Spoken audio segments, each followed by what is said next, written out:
இயற்கை முறையில் நம் முன்னோர்கள் ஆண்களுக்கு வருங்காலத்தில் அப்பாவாகும் தகுதி இருக்கிறதா என்று கண்டுபிடிக்க பயன்படுத்திய ஒரு எளிய பரிசோதனை முறையே 10 பைசா செலவில்லாமல் எப்படி செய்ய வேண்டுமென்று சொல்லித் தருகிறேன். இதற்காக தேவைப்படும் பொருள் வெறும் ஒரு டம்ளர் மற்றும் அந்த டம்ளர் நிறைப்பதற்கான தண்ணீர் மட்டுமே. இதை செய்வதற்கு முன்பாக 1 மாதம் வரை ஒரு சில உணவுகளை சாப்பிட்டும் ஒரு சில காரியங்களையும் செய்ய வேண்டும். அது என்னென்ன காரியங்கள் என்று பார்ப்போம். முதலில் அந்த 1 மாதத்தில் இந்த 5 வகையான உணவுகளை தவறாமல் சாப்பிடவும். 1. காய்கறிகளில் ப்ரோக்கோலி, முருங்கைக்காய், பீட்ரூட் மற்றும் கீரை வகைகளை அதிகம் சாப்பிடவும். 2. பழங்களில் செவ்வாழைப்பழம், மாதுளம், அவகாடோ, அத்திப்பழம், தர்பூசணி மற்றும் பெர்ரி பழங்களை அதிகம் சாப்பிடவும். 3. இறைச்சிகளில் சிக்கனை விட மட்டனை அதிகம் சாப்பிடவும். 4. மீன்களில் சால்மன் மற்றும் சிப்பி மீன்களை அதிகம் சாப்பிடவும். 5.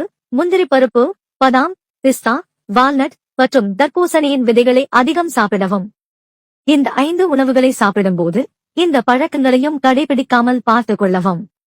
சரக்கடிப்பது, புகைப்பிடிப்பது, தம்பிக்கு சுய உதவி செய்வது, வேட்டர் படங்களை பார்ப்பது, இப்படி எந்த பழக்கத்தையும் அந்த 1 மாதத்தில் கடைபிடிக்கவே கூடாது. அத்துடன் தினமும் 8 மணி நேரம் தூக்கம், 20 நிமிடம் உடற்பயிற்சி மற்றும் 2 லிட்டர் தண்ணீர் குடிப்பதையும் கடைபிடியுங்கள். இனி இந்த முறையை பரிசோதிப்பதற்கு அந்த 1 மாதம் முடித்து சரியாக அடுத்த நாளை தேர்ந்தெடுக்கவும். கூடவே உங்களின் 1 மணி நேரத்தையும் இதற்காகவே ஒதுக்கி வைக்கவும். அந்த 1 மணி நேரத்தில் நீங்கள் செய்ய வேண்டியது என்னவென்றால் 1 டம்ளரில் தண்ணீரை நிரப்பவும். கண்ணாடி டம்ளராக இருந்தால் மிகவும் நல்லது.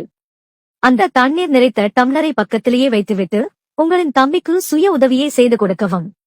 அந்த உதவியை செய்யும் போது நிம்மதியாகவும் நிதானமாகவும் மென்மையாகவும் உதவியை செய்யுங்கள்.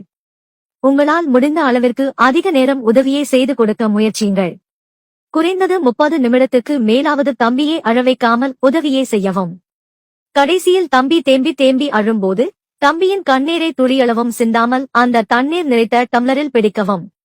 பின்பு 10 நிமிடம் கழித்து அந்த டம்ளரில் இந்த 2 வகையான நிகழ்வுகள் நடந்திருக்கிறதா என்று பார்த்துக் கொள்ளுங்கள். 1.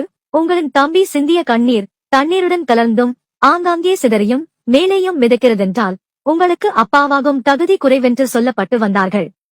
இதுவே தம்பி சிந்திய கண்ணீர் மேலே மிதக்காமல் பசைபோல் ஒன்றுடன் ஒன்றாக ஒட்டியும் கீழேயும் தங்குகிறதென்றால் அந்த தகுதி இருக்கிறதென்று சொல்லப்பட்டு வந்தார்கள்.